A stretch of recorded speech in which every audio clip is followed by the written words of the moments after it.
السلام علیکم ورحمۃ اللہ وبرکاتہ۔ ہمارے پیارے رسول پاک صلی اللہ علیہ وآلہ وسلم ہنس مکھ اور خوش مزاج تھے۔ آپ صلی اللہ علیہ وسلم کبھی کبھی لوگوں سے ہنسی مذاق کر لیتے تھے، لیکن ہنسی مذاق میں بھی بہت پاکیزہ اور پیار ہوتا تھا۔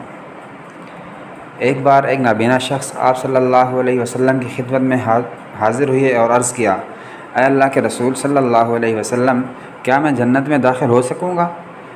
آپ صلی اللہ علیہ وسلم نے فرمایا، نہیں بھائی، کوئی اندھا جنت میں نہ جائے گا۔ وہ نابینا رونے لگے۔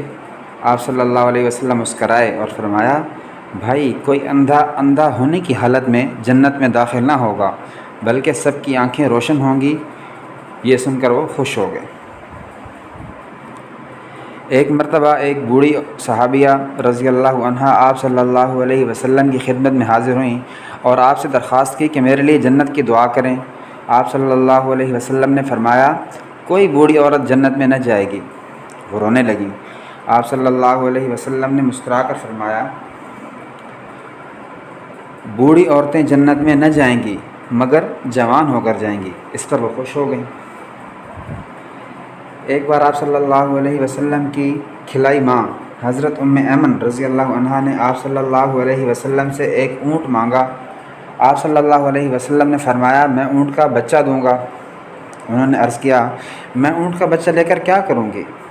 آپ صلی اللہ علیہ وسلم نے فرمایا، میں تو آپ کو اونٹ کا بچہ ہی دوں گا۔ اس پر وہ غمزدہ ہو گئیں۔ آپ صلی اللہ علیہ وسلم نے ایک خادم کو اشارہ کیا۔ انہوں نے ایک جوان اونٹ لا کر حضرت ایمن رضی اللہ عنہا کے سپرد کر دیا۔ اب آپ صلی اللہ علیہ وسلم نے مسکرا کر فرمایا، کیا یہ اونٹ کا بچہ نہیں ہے؟ ہر اونٹ کا بچہ ہی تو ہوتا ہے۔ یہ سن کر وہ مسکرا دیں۔ ایک بار ایک صحابیہ رضی اللہ عنہا نے حاضر ہو کر درخواست کی، یا رسول اللہ، میرا شوہر بیمار ہے، اس کی صحت کے لیے دعا فرمائیں۔ آپ صلی اللہ علیہ وسلم نے فرمایا، تمہارا خاوند وہی ہے جس کی آنکھ میں سفیدی ہے؟ وہ حیران ہو گئیں اور گھر جا کر اپنے خاوند کی آنکھ کھول کر دیکھنے لگیں۔ ان کے خاوند نے پوچھا، کیا بات ہے؟ کہنے لگیں، رسول اللہ صلی اللہ علیہ وسلم نے فرمایا ہے کہ تمہارے خاوند کی آنکھ میں سفیدی ہے۔ وہ ہنس پڑے اور کہنے لگے، کیا کوئی ایسا آدمی بھی ہے جس کی آنکھ میں سفیدی نہ ہو؟ اب وہ رسول اللہ صلی اللہ علیہ وسلم کے مذاق کو سمجھیں۔ آپ صلی اللہ علیہ وسلم کا مقصد ان کے شوہر کو خوش کرنا تھا۔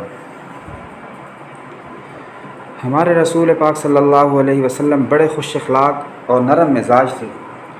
آپ صلی اللہ علیہ وسلم کبھی کسی کا دل نہیں دکھاتے تھے اور ہر ایک سے بڑی محبت اور نرمی سے گفتگو فرماتے تھے۔ آپ صلی اللہ علیہ وسلم کا چہرہ مبارک ہر وقت کھلا رہتا تھا۔ زبان مبارک میں اتنی مٹھاس تھی کہ ہر ایک کا دل موہ لیتی تھی۔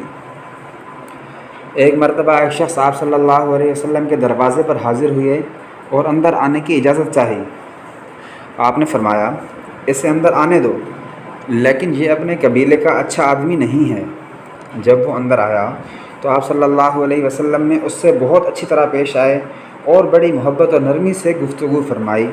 جب وہ چلا گیا تو حضرت عائشہ صدیقہ رضی اللہ عنہا نے حیران ہو کر پوچھا، یا رسول اللہ، آپ کے نزدیک تو وہ شخص اچھا نہیں تھا، لیکن آپ صلی اللہ علیہ وسلم نے اس کے ساتھ نہایت نرمی اور محبت سے گفتگو فرمائی۔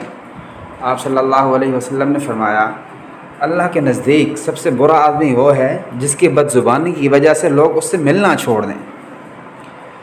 تو پیارے دوستو، ہمارے پیارے نبی صلی اللہ علیہ وسلم کی تمام صفات اعلیٰ و اکمل تھیں۔ باوجود اس کے کہ آپ صلی اللہ علیہ وسلم انسان تھے، آپ صلی اللہ علیہ وسلم مذاق بھی کرتے تھے تو اچھا مذاق کرتے تھے۔ یہ نہیں کہ مذاق میں کسی کو تنگ کیا ہو یا مذاق میں جھوٹ بولا ہو یا کسی کو نقصان پہنچایا ہو، کیونکہ اس طرح کرنے سے اللہ تبارک و تعالی ناراض ہو جاتے ہیں۔